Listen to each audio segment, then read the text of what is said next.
সারা দেশব্যাপী চাঁদাবাজি করেছেন, সারা দেশব্যাপী টেন্ডারবাজি করেছেন, সারা দেশব্যাপী সন্ত্রাস করেছেন, সারা দেশব্যাপী দর্শন করেছেন, সারা দেশব্যাপী হত্যা করে নিজেদের অন্তঃকুণ্ডলে ডাবল সেঞ্চুরি করেছেন। এই সাথে আমরা দেখতে পেয়েছি বাংলাদেশ জামায়াত ইসলামী গত 16 বছর ধরে ফ্যাসিবাদের বিরুদ্ধে রাজপথে আন্দোলন সংগ্রাম করেছে, জুলাই বিপ্লবে অগ্রণী ভূমিকা পালন করেছে। জুলাই বিপ্লব পরবর্তী 1.5 বছর জুড়ে বাংলাদেশের রাজনৈতিক সেটা পুরো জাতির কাছে হাজির করেছে। জুলাই বিপ্লবকে সবচেয়ে ভালোভাবে ধারণ করেছে বাংলাদেশ জামায়াত ইসলামী।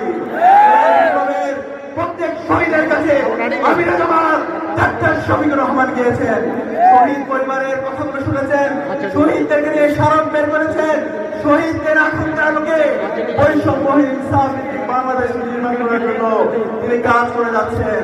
কিন্তু আমরা দেখতে পাই ওই দল বিভিন্ন ধরনের কথা বলে, কিন্তু তাদের এই কথা এবং কাজের মধ্যে আমাদের বলে দেখি না। কথা এবং কাজের মধ্যে যাদের মিল নাই তাদেরকে কি বলা হয়? কি বলা হয়?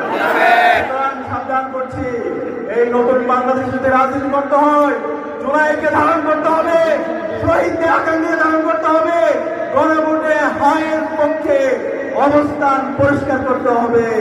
তাই আগামী যে বাংলাদেশ হবে সে বাংলাদেশ হবে ইনসাফের বাংলাদেশ। ইতিমধ্যে বাংলাদেশের তরুণরা ইনসাফের পক্ষে অবস্থান নিয়েছে। বাংলাদেশের 5টি ক্যাম্পাসে ছাত্র সংসদ নির্বাচন হয়েছে। রাকসু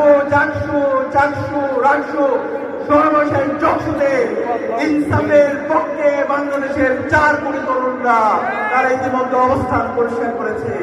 18 12 ফেব্রুয়ারি